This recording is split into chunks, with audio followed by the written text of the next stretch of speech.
This is a review on the Rainbird in-ground sprinkler.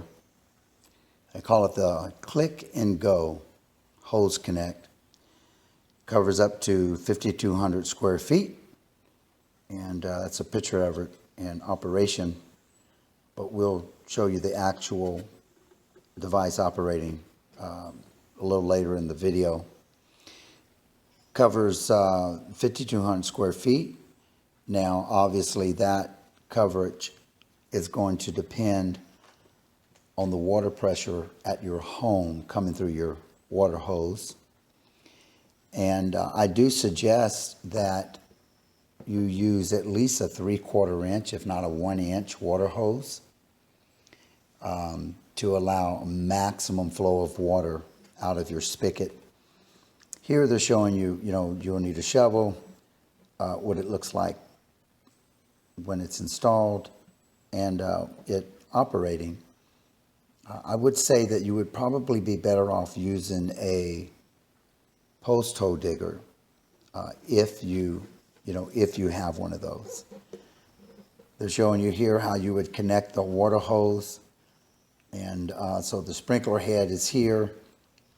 The hose that connects to it underground with the connector, I'll show you in a second, a special connector connects to your water hose.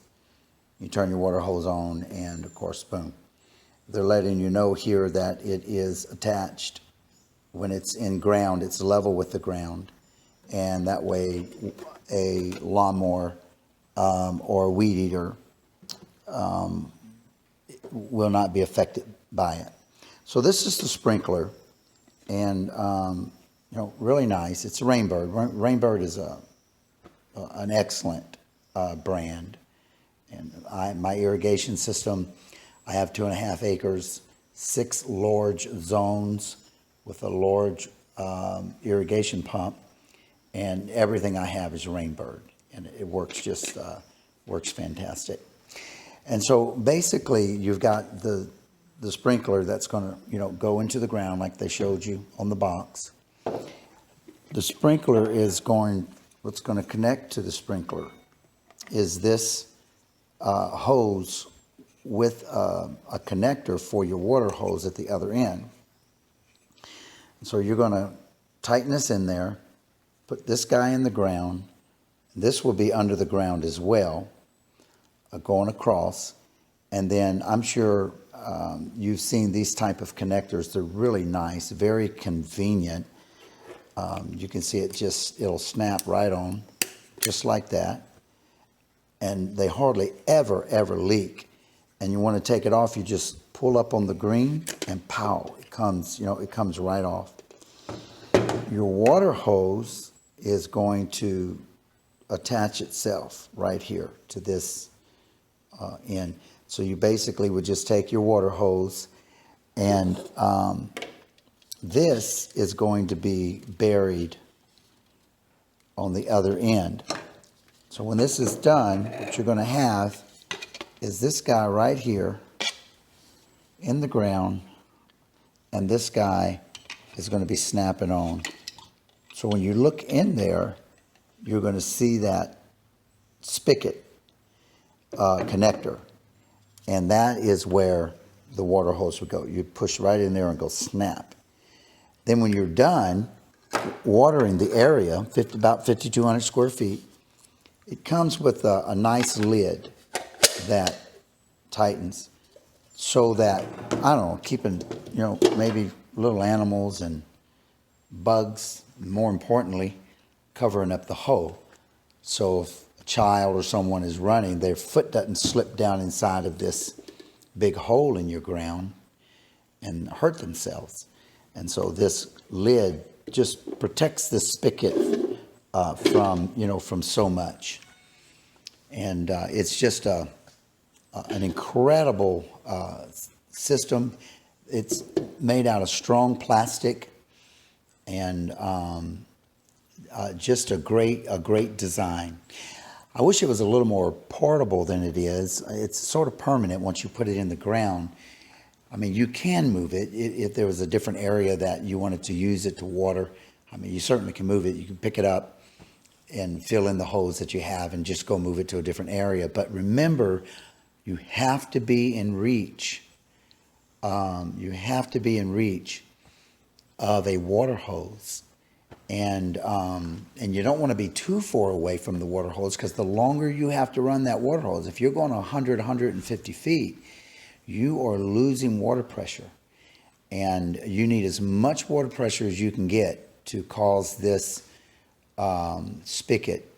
this watering head to really put that water out the way that it needs to.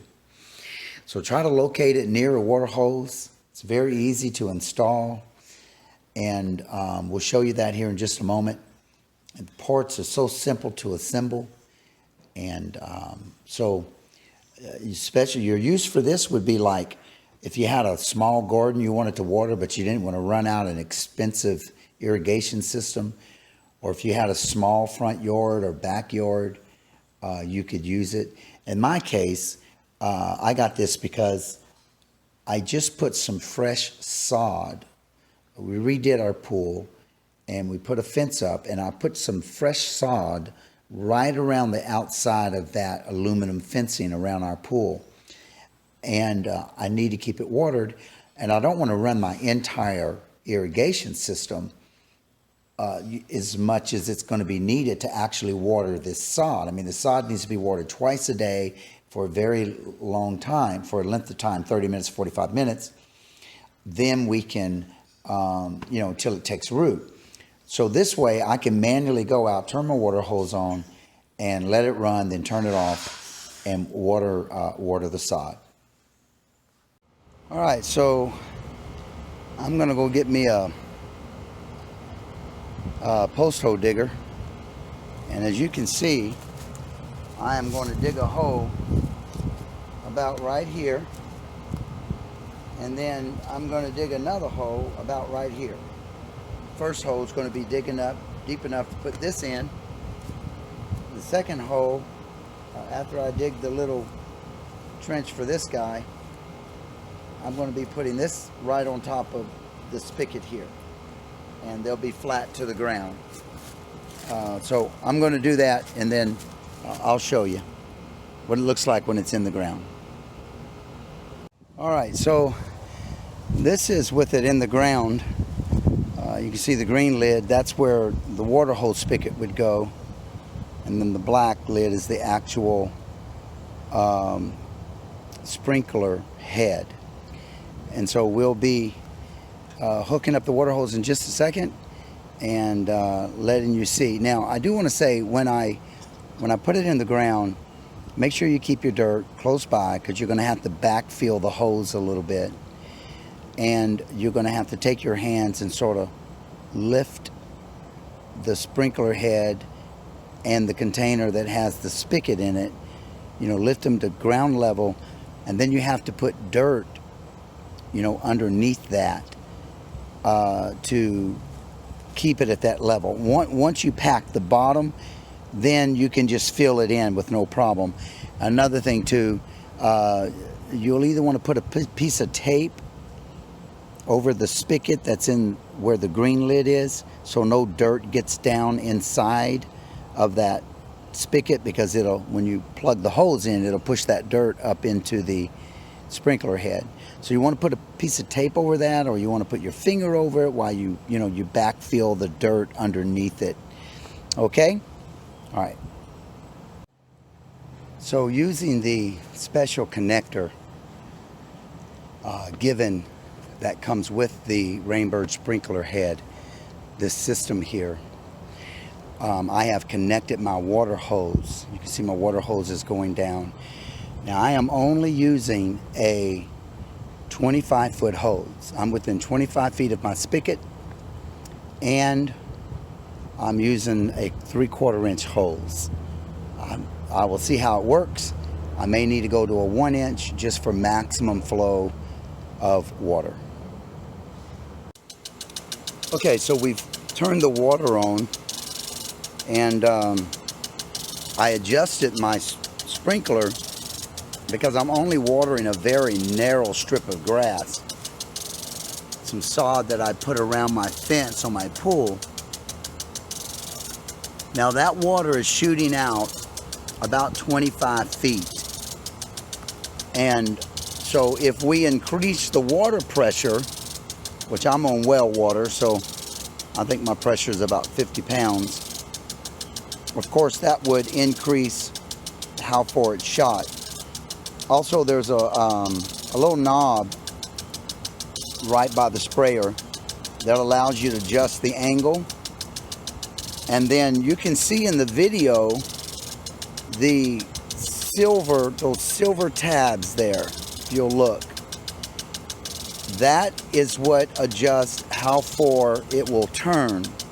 Now this thing will do 360 degrees. And I'll have to say that I'm very impressed with the mechanism they've got here. Those little springs, you can take one finger and move that clip. And then according to where you move the clip, there's one on top and one on bottom, determines on where it starts and stops. It's very, very easy to adjust. So this is a great system. I'm glad I have it. I would have to put another one on the other end to run them at the same time. It's like I said, this is sort of permanent once it's put in there. Now you can dig it up, move it if you just had another area you wanted to put it on. So, all right, I hope this helps you better understand what it is that you're purchasing when you get this rainbird sprinkler system that is ran off your water hose.